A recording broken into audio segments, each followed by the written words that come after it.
पहला क्वेश्चन है, FIFA under 17 विश्व कप का आयोजन किस देश में किया जाएगा? In which country will the FIFA under 17 world cup be organised?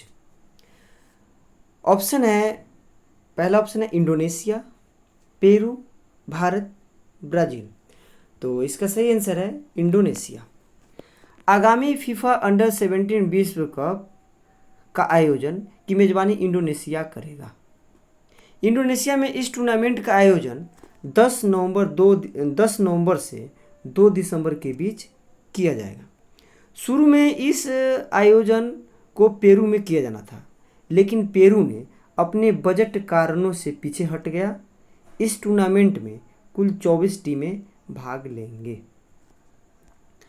बढ़ते हैं दूसरे क्वेश्चन की तरफ। दूसरा क्वेश्चन है, जून 2023 में एशियाई मिश्रित युगल स्क्वैश टूर्नामेंट में स्वर्ण पदक किसने जीता? Who won the gold medal in the Asian mixed doubles squash tournament in June 2023?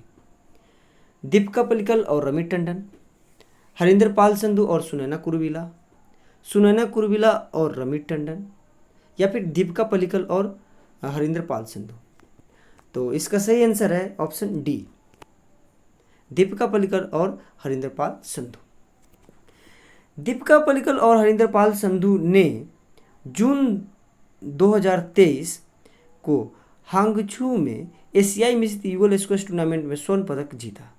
उन्होंने फाइनल मैच के दौरान मलेशिया के इवान युएन और राचेल अर्नोल्ड को 2-0 से हराया। इस आयोजन में दीपिका की भागीदारी 2022 राष्ट्रमंडल खेलों के बाद उनकी पहली उपस्थिति है।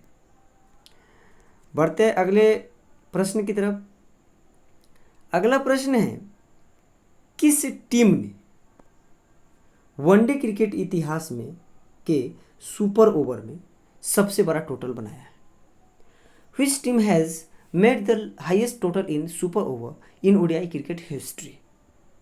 ऑप्शन है Zimbabwe, Netherlands, West Indies, Sri Lanka.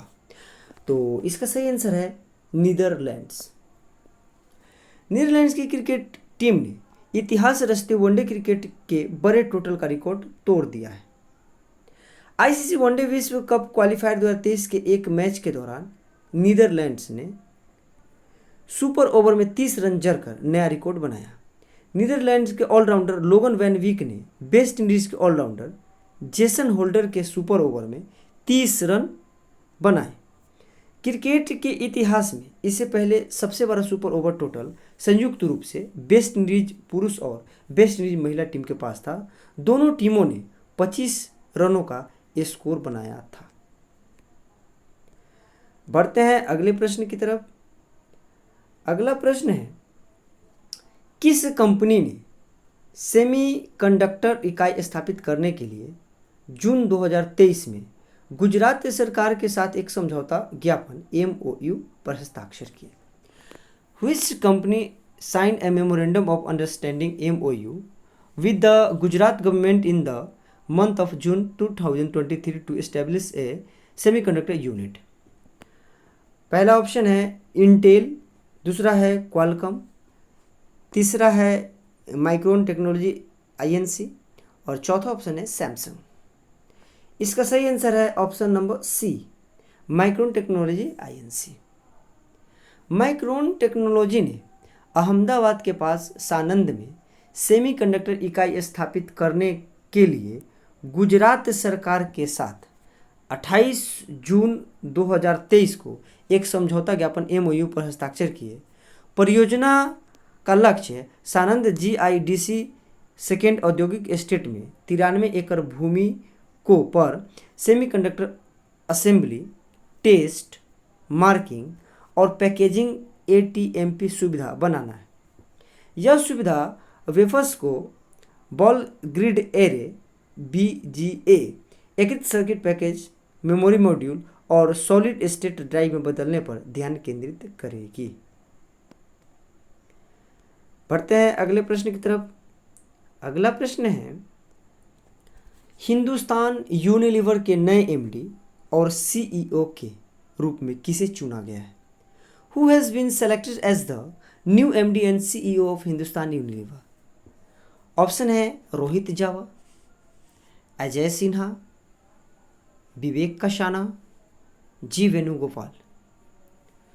तो इसका सही आंसर है रोहित जावा। रोहित जावा को हिंदुस्तान यूनिलीवर के नए प्रबंधक निदेशक और मुख्य कार्यकारी अधिकारी के रूप में पद ग्रहण करेंगे। वह इस पद पर संजीव मेहता का स्थान लेंगे। कंपनी की वार्षिक रिपोर्ट के अनुसार हिंदुस्तान यूनिलीवर के एमडी और सीईओ के रूप में लगभग 21.43 करोड़ का वार्षिक वेतन लेंगे। 1986 बैच के सेंट स्टीफेंस कॉलेज से पढ़े रोहित दिल्ली विश्वविद्यालय से एमबीए की डिग्री हासिल की है। बढ़ते हैं छठे प्रश्न की तरफ। छठा प्रश्न है, राष्ट्रीय चिकित्सक दिवस प्रत्येक वर्ष 1 जुलाई को किसकी याद में मनाया जाता है? National doctors day in celebrated on 1 July every year in memory of. Option number first is doctor Rajendra Prasad, second is doctor Manmohan Singh, and third is doctor APJ Abdul Kalam, fourth is doctor विधान चंद रॉय। इसका सही आंसर है विधान चंद रॉय। राष्ट्रीय चिकित्सक दिवस पश्चिम बंगाल के दूसरे मुख्यमंत्री डॉक्टर विधान चंद्र रॉय की याद में मनाया जाता है, जिनका जन्म 1 जुलाई 1882 को हुआ था और उसी दिन 1962 में उनकी मृत्यु हो गई थी।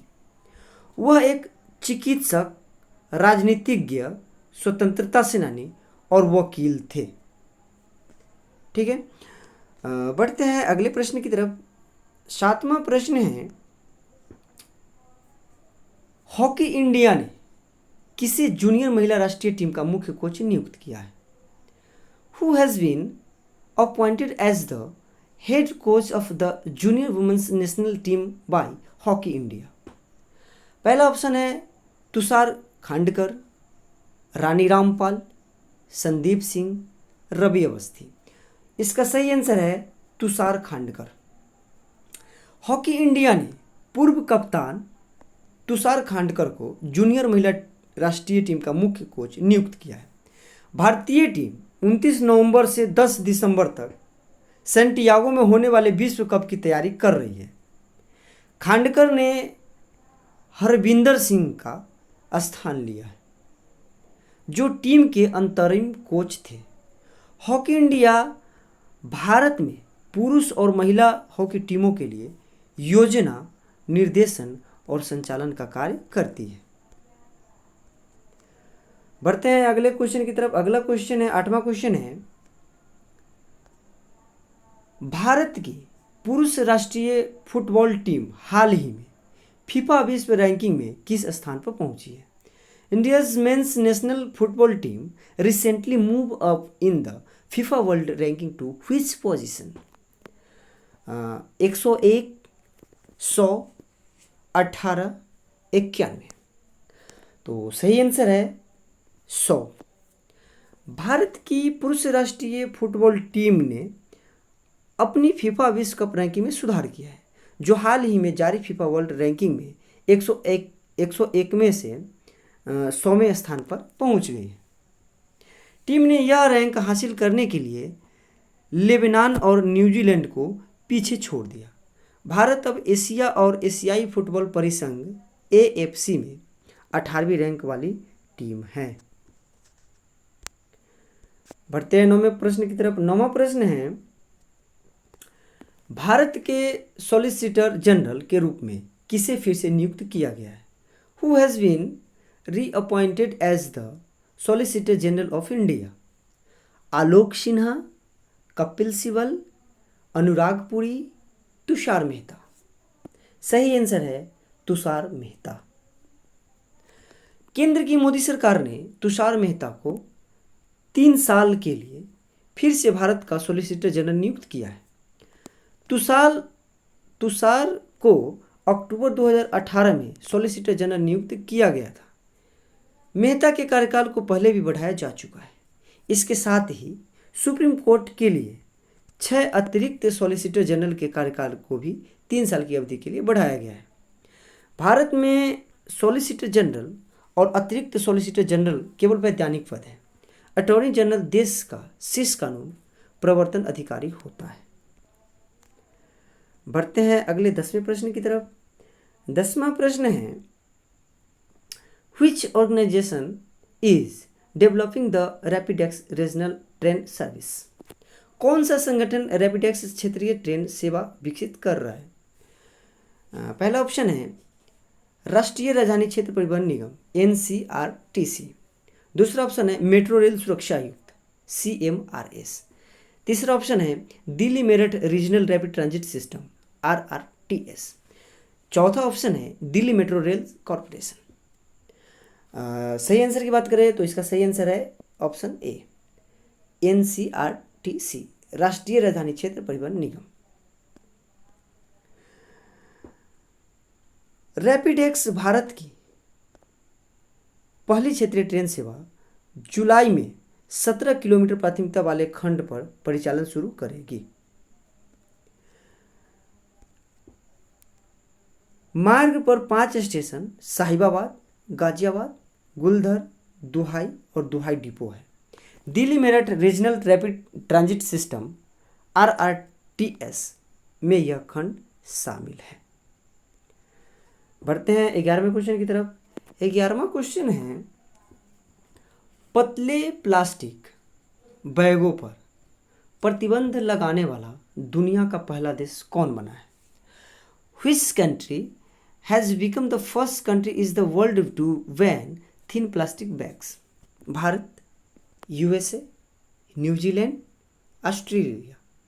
तो इसका सही आंसर है न्यूजीलैंड। न्यूजीलैंड पतले प्लास्टिक बैगों पर प्रतिबंध लगाने वाला दुनिया का पहला देश बन गया है। न्यूजीलैंड में इन प्लास्टिक बैगों का उपयोग सुपरमार्केट में फल सब्जियों के लिए किया जाता था। सरकार एकल उपयोग प्लास्टिक के खिलाफ चलाए जा रहे अभियान का विस्तार कर रही है, जिसे 2019 में शुरू किया गया था। 12वें प्रश्न की तरफ बढ़ते हैं। 12वां प्रश्न है, Where will the trading of NSE's international contacts previously done in Singapore take place now? NSE के अंतर्राष्ट्रीय अनुबंधों का कारोबार जो पहले सिंगापुर में होता था अब कहाँ होगा? ऑप्शन है Singapore stock exchange, Mumbai stock exchange, Gandhipur में गिफ्ट सिटी, अंतर्राष्ट्रीय वित्तीय सेवा केंद्र प्राधिकरण। तो सही आंसर है ऑप्शन सी, गांधीनगर में गिफ्ट सिटी। MGX निफ्टी ने 3 जुलाई 2023 को गांधीनगर में गिफ्ट सिटी में गिफ्ट निफ्टी के रूप में कारोबार शुरू कर दिया है। NSE के अंतर्राष्ट्रीय अनुबंध जो पहले सिंगापुर में कारोबार करते थे अब Gujarat international finance tech city gift city में कारोबार किया जाएगा। बढ़ते हैं 13वें प्रश्न की तरफ। 13वां प्रश्न है, भारत के पहले स्वदेशी रूप से विकसित परमाणु ऊर्जा रिएक्टर का वाणिज्यिक परिचालन कहाँ शुरू किया गया? Where has the commercial operation of India's first indigenously developed nuclear power reactor been started? Gujarat, Maharashtra, Tamil Nadu, Karnataka. तो इसका सही आंसर है गुजरात। गुजरात में काकरापार परमाणु ऊर्जा परियोजना KAPP में भारत के पहले स्वदेशी रूप से विकसित 700 मेगावाट के परमाणु ऊर्जा रिएक्टर का वाणिज्यिक परिचालन शुरू कर दिया गया है। वर्तमान में यह यूनिट कुल उत्पादन के 90% पर काम कर रही है। इसका विकास nuclear power corporation of India limited NPCIL द्वारा किया गया है। NPCIL मुंबई महाराष्ट्र में स्थित एक भारतीय सार्वजनिक क्षेत्र का उपक्रम है। 14वां क्वेश्चन है, Who recently joined the Shiv Sena BJP government in Maharashtra as the deputy chief minister? हाल ही के दिनों में महाराष्ट्र में शिव सेना भाजपा में उप मुख्यमंत्री के रूप में कौन शामिल हुआ है? देवेंद्र फडणवीस, शरद पवार, अजीत पवार, एकनाथ शिंदे। तो सही आंसर क्या है? एनसीपी के अजीत पवार, अपने जो कि अपने चाचा से भगा करके बना है। राष्ट्रवादी कांग्रेस पार्टी एनसीपी नेता अजीत पवार महाराष्ट्र में शिवसेना भाजपा सरकार में शामिल हो गए और 2 जुलाई 2023 को उप मुख्यमंत्री बने। राज्य में अब 2 उप मुख्यमंत्री हैं, एक देवेंद्र फडणवीस और दूसरा अजीत पवार। ठीक है, बढ़ते हैं 15वें क्वेश्चन की तरफ। 15वां क्वेश्चन है, किसने सैन्य मामलों के विभाग के अतिरिक्त सचिव के रूप में पदभार ग्रहण किया है? Who has the taken charge as the additional secretary department of ministry affairs? Vijay Shekhar, Atul आनंद, रवि अवस्थी, मृदुल सिन्हा। सही आंसर है ऑप्शन बी, अतुल आनंद। वाइस एडमिरल अतुल आनंद ने 3 जुलाई 2023 को सैन्य मामलों के विभाग के अतिरिक्त सचिव के रूप में पदभार संभाला। उन्होंने इस पद पर लेफ्टिनेंट जनरल अनिल पुरी का स्थान लिया है, जो 28 फरवरी 2023 को रिटायर हुए थे। वाइस एडमिरल अतुल आनंद को 1 जनवरी 1988 को भारतीय नौसेना की कार्यकारी शाखा में नियुक्त किया गया था। सैन्य मामलों का विभाग भारतीय रक्षा मंत्रालय के भीतर सैन्य मामलों का एक प्रभारी विभाग है।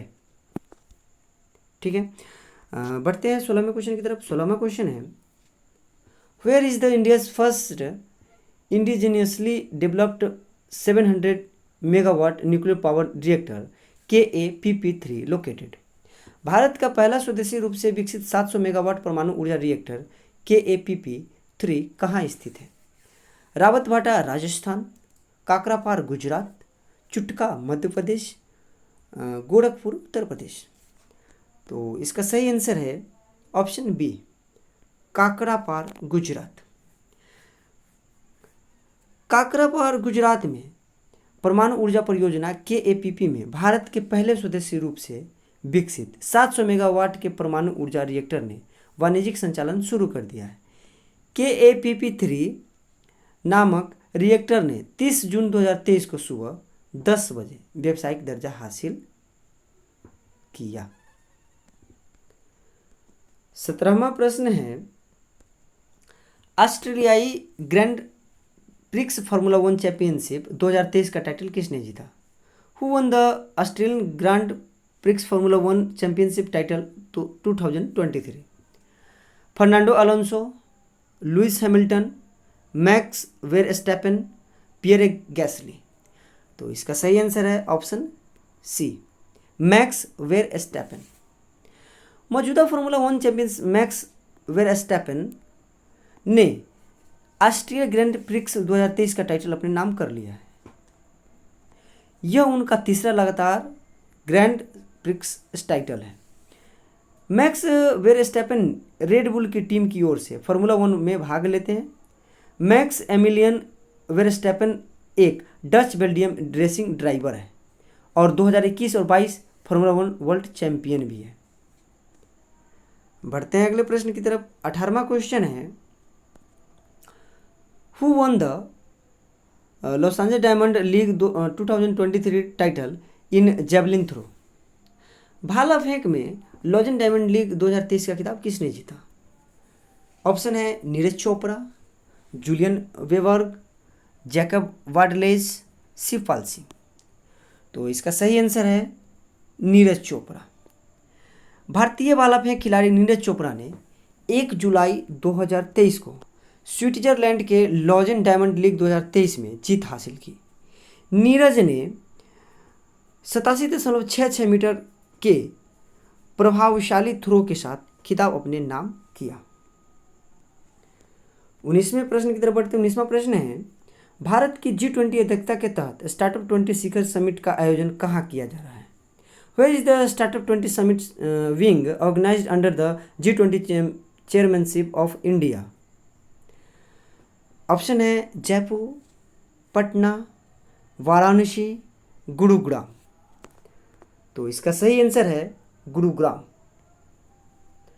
भारत की G20 अध्यक्षता के तहत स्टार्टअप 20 शिखर समिट का आयोजन हरियाणा के गुरुग्राम में किया जा रहा है। स्टार्टअप 20 एंगेजमेंट ग्रुप इस 2 दिवसीय स्टार्टअप 20 शिखर समिट का आयोजन कर रहा है। इस अवसर पर G20 शेरपा अमिताभ कांत ने कहा कि भारत में स्टार्टअप में कुल निवेश 11 गुना हो गया है। वाणिज्यिक और उद्योग राज्य मंत्री सोम प्रकाश ने भी इस सम्मेलन को संबोधित किया।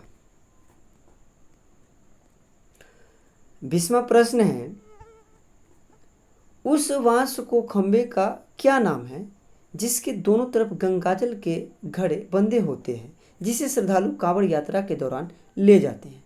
What is the name of the bamboo pole with pitcher of Ganga Jal tied on both sides that the devotees carry during the Kanwar यात्रा?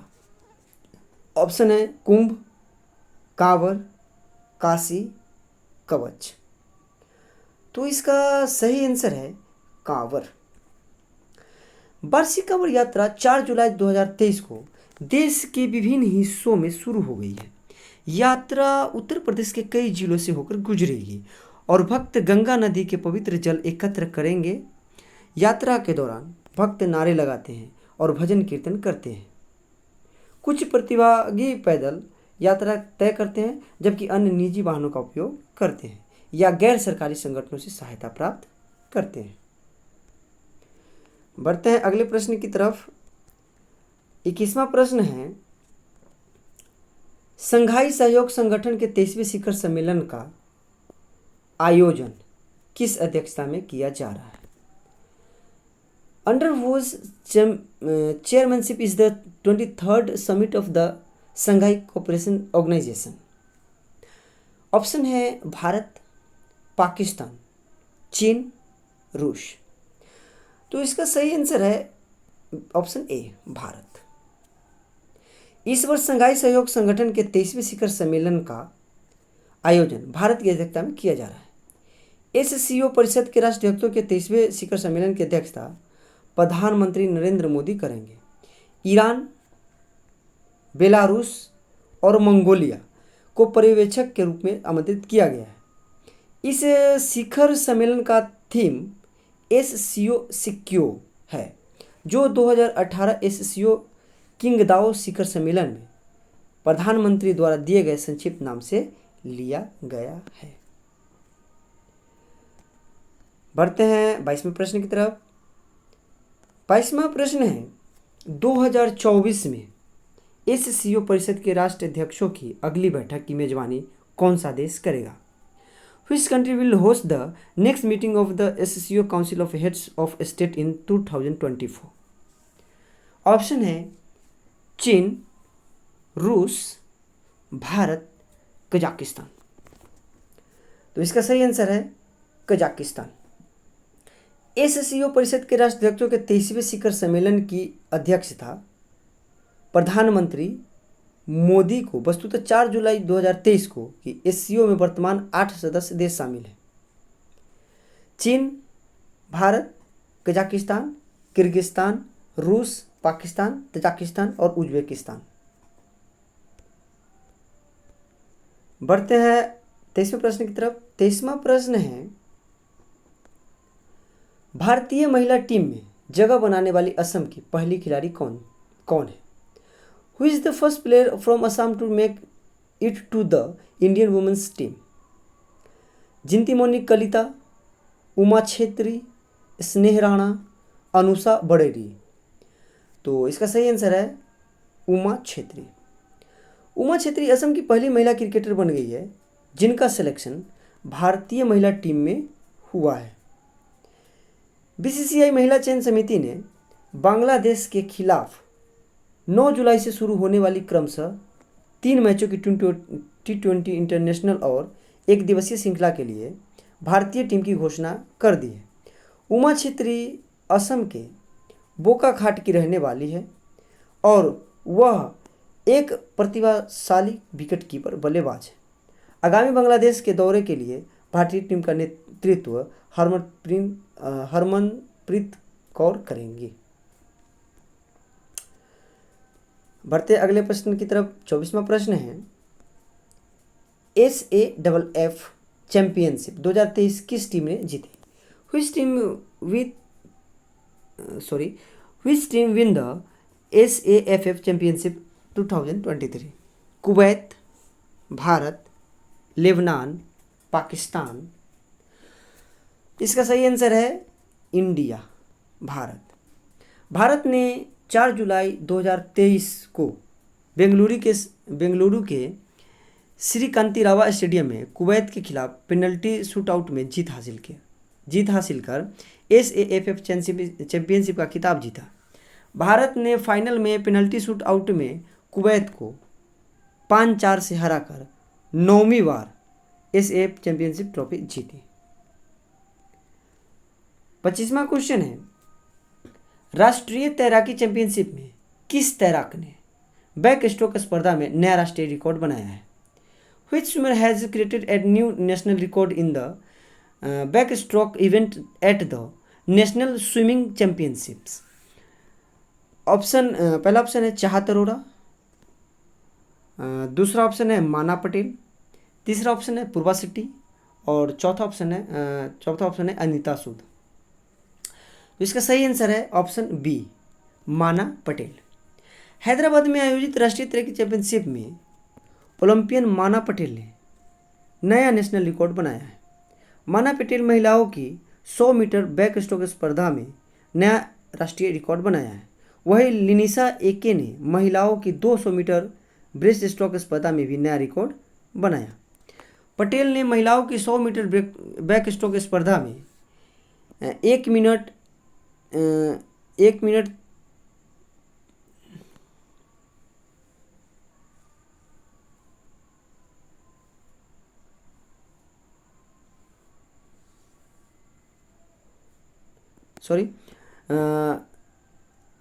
पटेल ने महिलाओं की 100 मीटर बैक स्ट्रोक स्पर्धा में 1 घंटा 3 मिनट 40 सेकंड के साथ नया रिकॉर्ड कायम किया।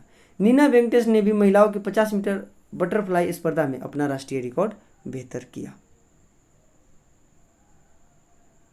बढ़ते हैं अगले क्वेश्चन की तरफ। अगला क्वेश्चन है,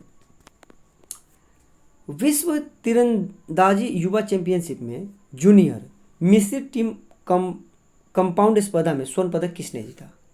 who won the gold medal in the junior mixed team compound event at the world archery youth championship? Option है प्रियांश और अवनीत कौर, मानव जाधव और ऐश्वर्य शर्मा, मानव जाधव और अवनीत कौर, अनुराग और अवनीत कौर। तो इसका सही आंसर है ऑप्शन ए, प्रियांश और अवनीत कौर। आयरलैंड के लिमरिक में आयोजित विश्व तीरंदाजी युवा चैंपियनशिप में जूनियर मिश्रित टीम कंपाउंड स्पर्धा में भारतीय तीरंदाज प्रियांश और अवनीत कौर विजयी रहे। एक रोमांचक फाइनल में भारतीय जोड़ी ने 5 जुलाई 2023 को इजराइल को 146-144 के करीबी स्कोर से हराया। बढ़ते हैं अगले प्रश्न की तरफ। अगला 27वां प्रश्न है, कोल इंडिया के नए चेयरमैन और MD के रूप में किसने पदभार ग्रहण किया है? Who has taken over as the new chairman and MD of Coal India? Jitin Prasad, Ajay Sinha, Rahul Anand, PM Prasad. तो इसका सही आंसर है PM प्रसाद। PM प्रसाद को कोल इंडिया के नए चेयरमैन और MD के रूप में पदभार ग्रहण किया है। अपनी नई भूमिका से पहले प्रसाद झारखंड में स्थित कोल इंडिया की सहायक कंपनी CCL का नेतृत्व कर रहे थे।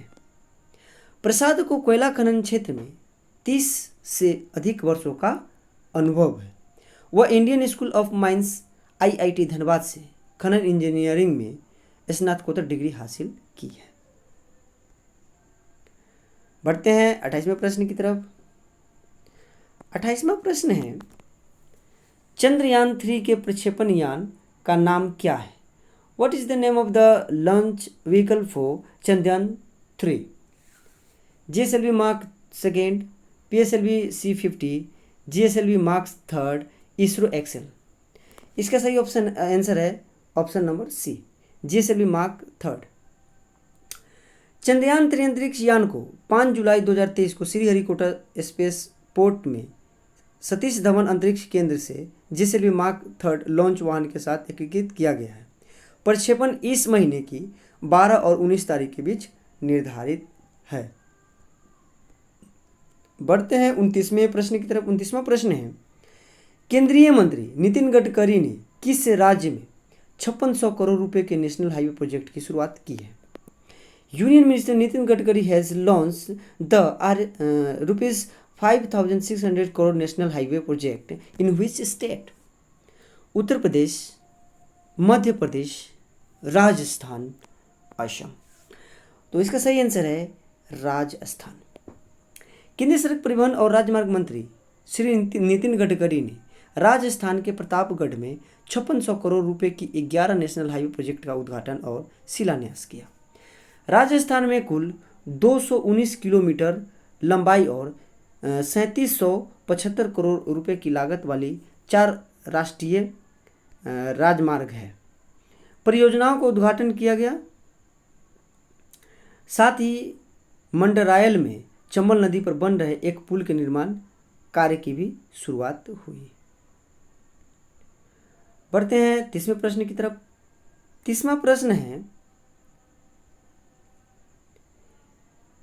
है US national centre for environmental prediction के आंकड़ों के अनुसार कौन सा दिन विश्व के सबसे गर्म दिन के रूप में दर्ज किया गया था? Which day was recorded as the world's hottest day according to data from the US National Centers for Environment Prediction?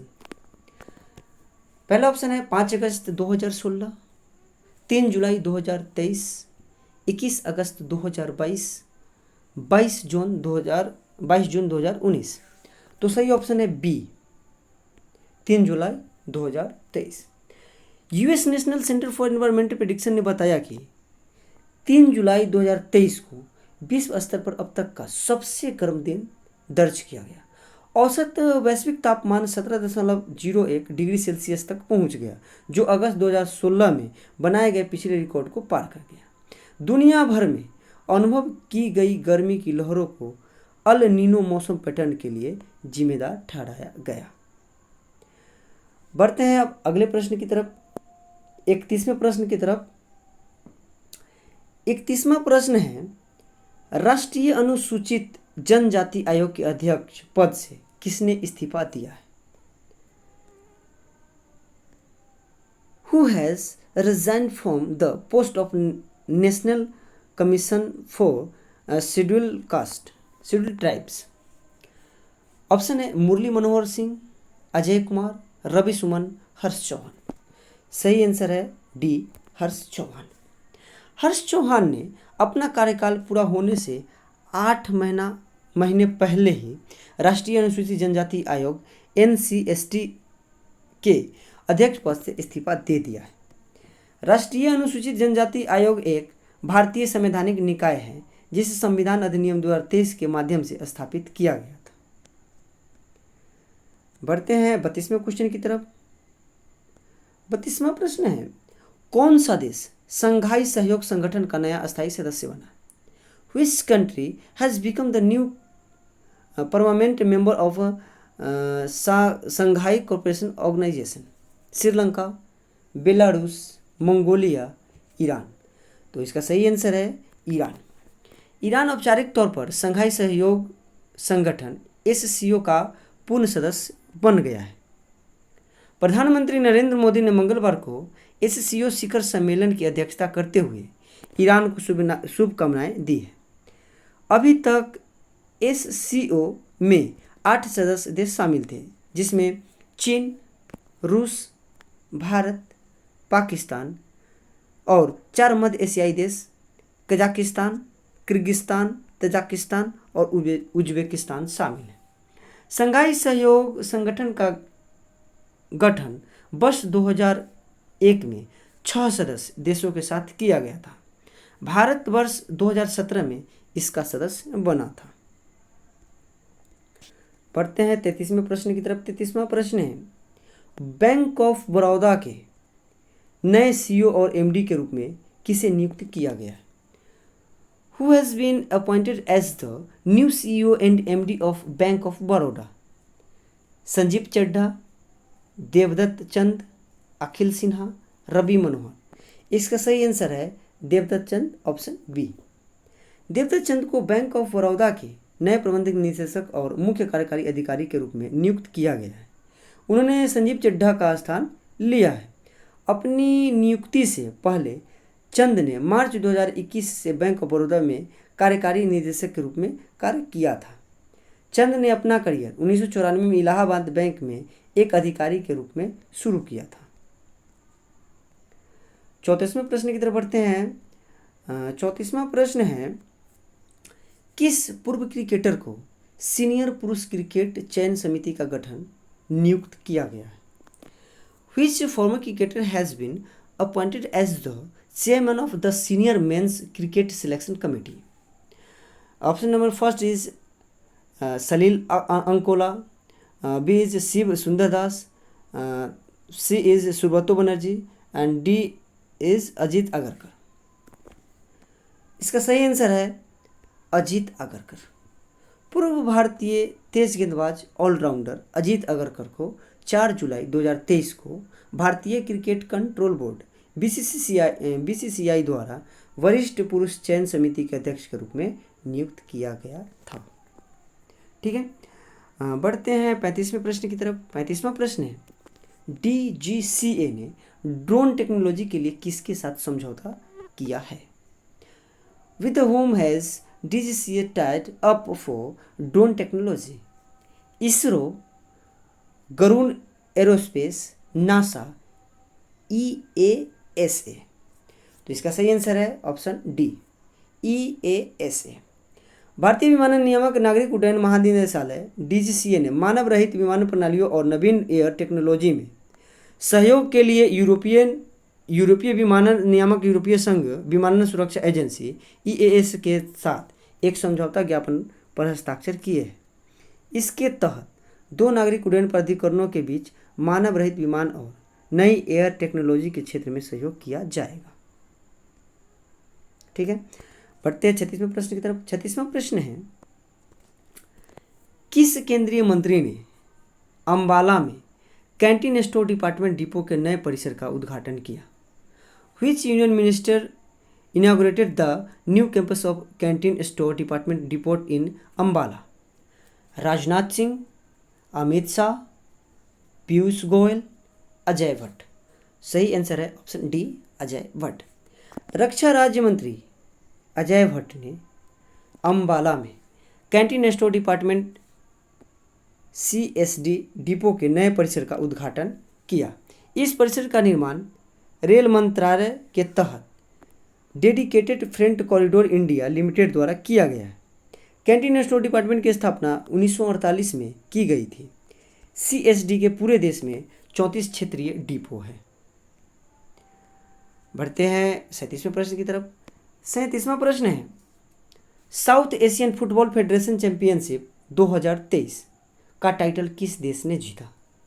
Which country won the title of South Asian Football Federation Championship 2023? Bharat, Kuwait, Pakistan, Saudi Arab. इसका सही answer है option ए, Bharat.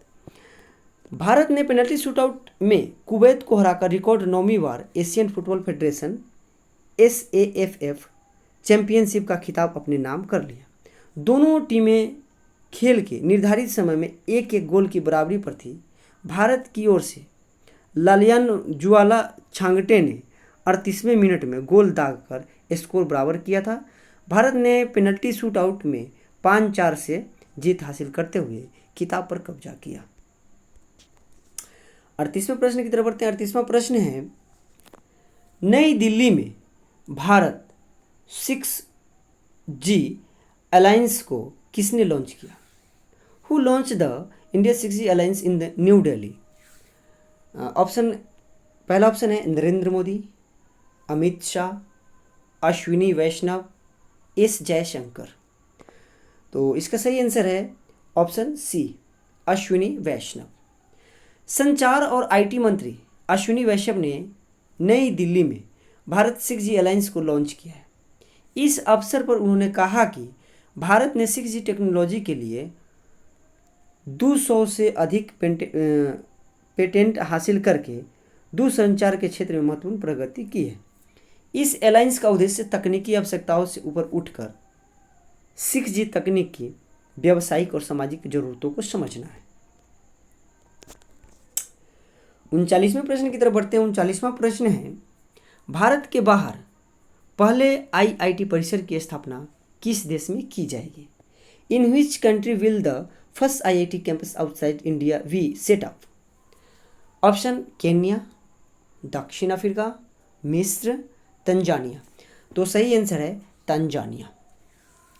IIT Madras के एक नए परिसर की स्थापना के लिए भारत और तंजानिया एक समझौता ज्ञापन पर हस्ताक्षर किए हैं। यह भारत के बाहर स्थापित होने वाला पहला IIT परिसर है। केंद्रीय शिक्षा और कौशल विकास एवं उद्यमिता मंत्री धर्मेंद्र प्रधान ने इस फैसले को ऐतिहासिक बताया है। तंजानिया एक पूर्वी अफ्रीकी देश है। इसकी राजधानी डोडोमा है। ठीक है, बढ़ते हैं 40वें प्रश्न की तरफ। 40वां प्रश्न है,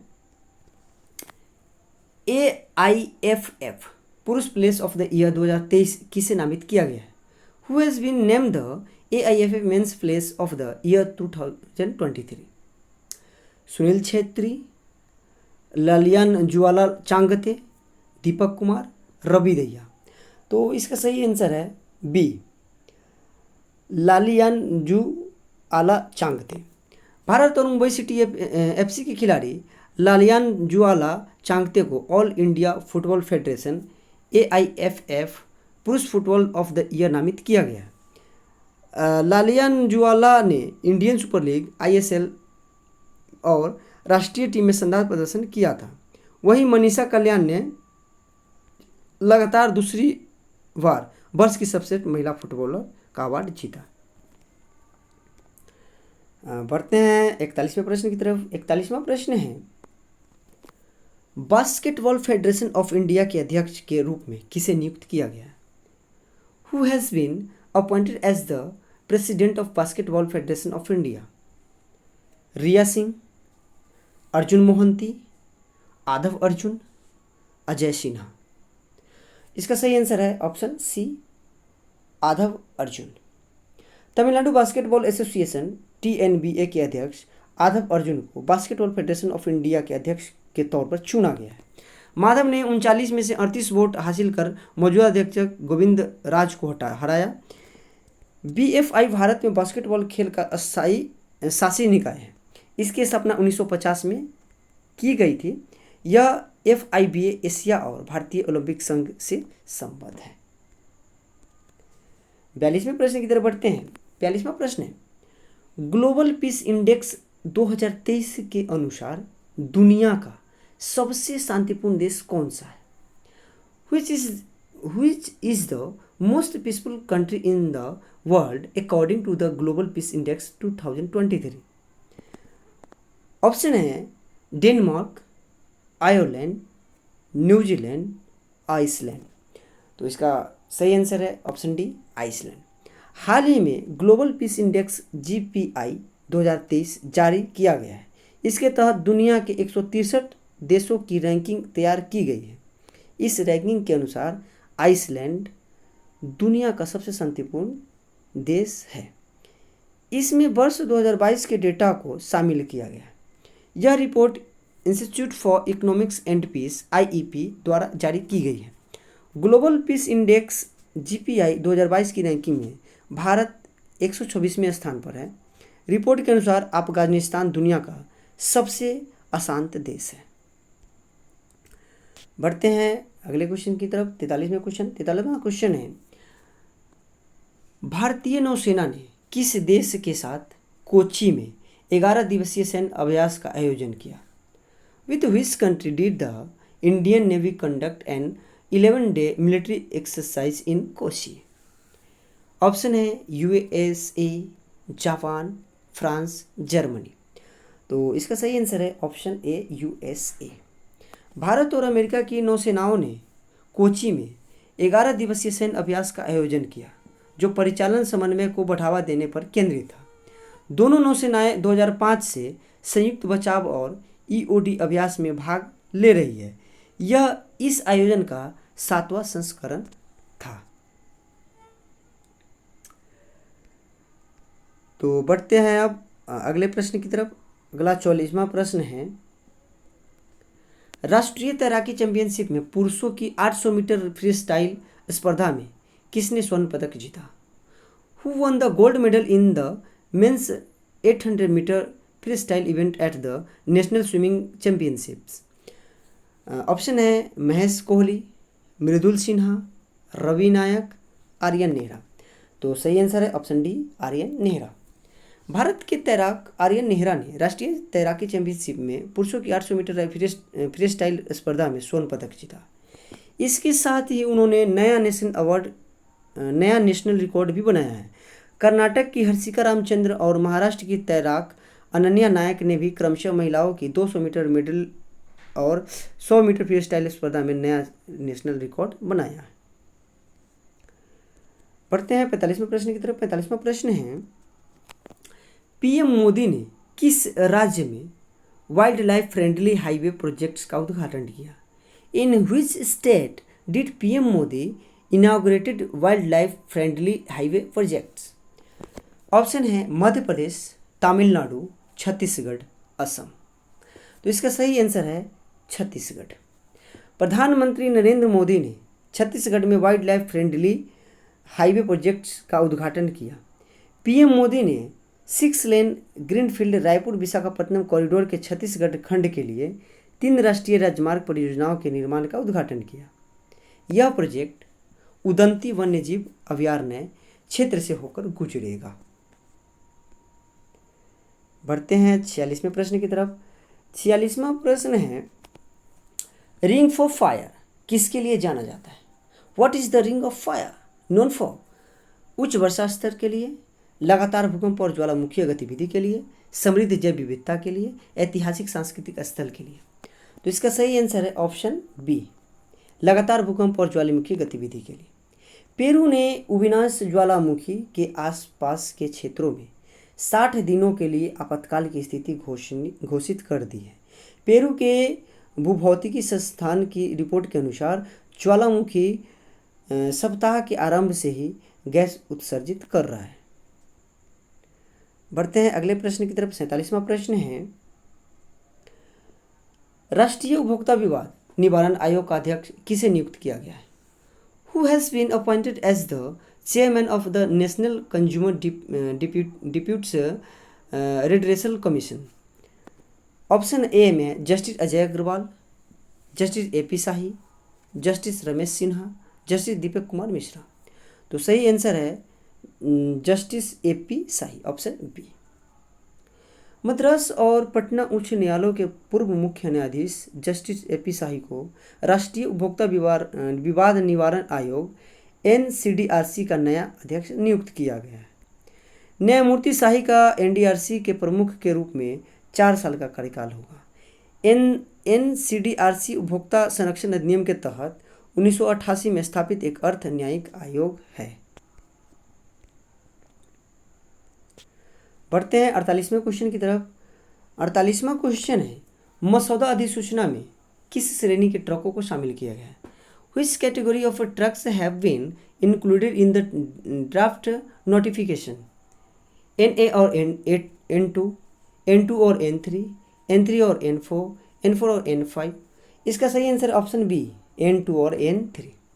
सड़क परिवहन और राजमार्ग मंत्री नितिन गडकरी ने 6 जुलाई 2023 को बताया कि ट्रकों के केबिन में एयर कंडीशनिंग सिस्टम की स्थापना को अनिवार्य करने के लिए मसौदा अधिसूचना को सरकार द्वारा मंजूरी दी गई है। बढ़ते हैं 49वें प्रश्न की तरफ। 49वां प्रश्न है, NCC ने कैडेटों के बैंक खाते खोलने के लिए किस बैंक के साथ एक समझौता ज्ञापन पर हस्ताक्षर किए हैं? NCC has signed an MOU with which bank for opening bank accounts of cadets?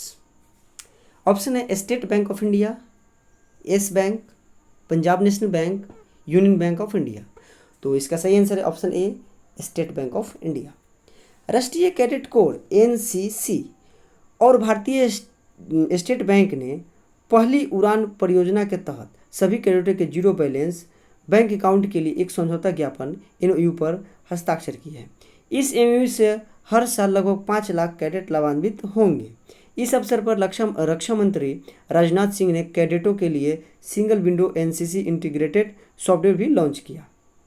NCC भारतीय सशस्त्र बलों की यूथ यूनिट है। इसका मुख्यालय नई दिल्ली में है। बढ़ते हैं 50वें क्वेश्चन की तरफ। 50वां प्रश्न है, भारत के बाहर पहला आईआईटी परिसर कहाँ स्थापित किया गया है? जैसे कि लग रहा है ये रिपीट हो रहा है ये question. Where will the first IIT campus outside India be set up? Zanzibar Tanzania, Nairobi Kenya, Cape Town दक्षिण अफ्रीका, दुबई संयुक्त अरब अमीरात। हालांकि ये क्वेश्चन रिपीट है, लेकिन इसमें जो जगह का नाम है थोड़ा सा डिटेल में दिया गया है। ठीक है, तो इसका सही आंसर है जांजिबार तंजानिया, ऑप्शन ए। भारत के बाहर पहला आईआईटी परिसर जांजिबार तंजानिया में स्थापित किया जाएगा। 5 जुलाई 2023 को भारत के शिक्षा मंत्रालय MOE, आईआईटी मद्रास और जांजिबार के शिक्षा और व्यावसायिक प्रशिक्षण मंत्रालय MOEVT के बीच एक समझौता ज्ञापन MOU पर हस्ताक्षर किए गए। बढ़ते 51 प्रश्न पे। भारतीय रिजर्व बैंक ने किसे नए कार्यकारी निदेशक के तौर पर नियुक्त किया है? Who has been appointed as the new executive director by the Reserve Bank of India? Option है बी वासुदेवन, उर्जित पटेल, PK सिन्हा, राजीव कुमार। तो इसका सही आंसर है ऑप्शन ए, पी वासुदेवन। भारतीय रिजर्व बैंक RBI ने पी वासुदेवन को कार्यकारी निदेशक नियुक्त किया है। RBI ने एक बयान में बताया कि वह मुद्रा प्रबंधन विभाग, कारपोरेट रणनीति और बजट विभाग, बजट और फंड के अलावा अन्य क्षेत्र का नेतृत्व करेंगे। वासुदेवन के पास वाणिज्य में स्नातक की डिग्री है और वह institute of cost accountants of India के फेलो हैं। ठीक है, बढ़ते हैं 52वें प्रश्न के साथ। 52वां प्रश्न है, किस राज्य ने 100% खुले में शौच मुक्त ODF+ का दर्जा हासिल कर लिया है? Which state has achieved 100% open defecation free ODF+ status? Assam, Sikkim, Manipur, Meghalaya. तो इसका सही आंसर है बी, सिक्किम। केंद्रीय जल शक्ति मंत्री गजेंद्र सिंह शेखावत ने 6 जुलाई 2023 को कहा कि अगले 5 वर्षों के भीतर पूरे देश को खुले में शौच मुक्त ODF घोषित कर दिया जाएगा। हर गांव में व्यापक स्वच्छता सुविधाएं उपलब्ध कराने पर ध्यान केंद्रित किया गया है। आइए देखते हैं 53 क्वेश्चन क्या है। 53वां क्वेश्चन है, FIH hockey pro league 2022-23 season का चैंपियन कौन बना? Who is the champion of FIH hockey pro league 2022 and 23 season? Belarus, Belgium, Netherland, Bharat. तो इसका सही आंसर है ऑप्शन सी, नीदरलैंड। नीदरलैंड की पुरुष टीम ने 35 अंकों के साथ सीजन 4 का अपना अभियान समाप्त करने के साथ ही FIH hockey pro league 2022-23 season का चैंपियन बन गया है। भारतीय पुरुष hockey team FIH pro league 2022-23 में 16 मैचों में 30 अंकों के साथ चौथे स्थान पर रही। भारत के कप्तान Harmanpreet Singh FIH pro league 2022-23 में 18 गोल के साथ टॉप स्कोरर रहे। पढ़ते हैं आज के 54वें प्रश्न की तरफ। 54वां प्रश्न है, भारत ने इलेक्टोरल कॉर्पोरेशन के लिए किस देश के साथ समझौता ज्ञापन पर हस्ताक्षर किए हैं? India has sign MOU with which country for electoral corporation? Brazil, Argentina, Panama, Kenya. सही आंसर है ऑप्शन सी, पनामा। भारत के चुनाव आयोग और पनामा के इलेक्टोरल ट्रिब्यूनल ET ने चुनाव प्रबंधन और प्रशासन के क्षेत्र में सहयोग के लिए संस्थागत ढांचा स्थापित करने के लिए पनामा सिटी में एक समझौता ज्ञापन पर हस्ताक्षर किए। भारत का चुनाव आयोग और पनामा का चुनावी न्यायाधिकरण association of world election bodies के सदस्य हैं। पनामा मध्य अमेरिका में स्थित एक देश है। इसकी राजधानी पनामा सिटी है। ठीक है, बढ़ते हैं आज के लास्ट क्वेश्चन की तरफ। लास्ट क्वेश्चन है, उबिनास ज्वालामुखी किस देश में है जिसके चलते वहाँ आपातकाल की घोषणा की गई? In which country is the Ubinas volcano located due to which emergency has been declared there? Option है उरुग्वे, चिली, पेरू, जापान। सही आंसर है ऑप्शन सी पेरू। पेरू में अविनाश ज्वालामुखी के विस्फोट के कारण ज्वालामुखी के आसपास के क्षेत्रों में 60 दिनों के लिए आपातकाल की घोषणा की गई है। अविनाश मोकेगुआ क्षेत्र में स्थित है। यह क्षेत्र राजधानी लीमा में 1200 किलोमीटर दक्षिण पूर्व में स्थित है। देश का सबसे सक्रिय ज्वालामुखी है। पेरू दक्षिण अमेरिका का एक देश है। तो फ्रेंड, कैसा लगा वीडियो? वीडियो को लाइक ज़रूर कीजिए और अभी तक हाय सर आलोक चैनल को सब्सक्राइब नहीं किए हैं तो सब्सक्राइब कर लीजिए। वीडियो देखने के लिए धन्यवाद।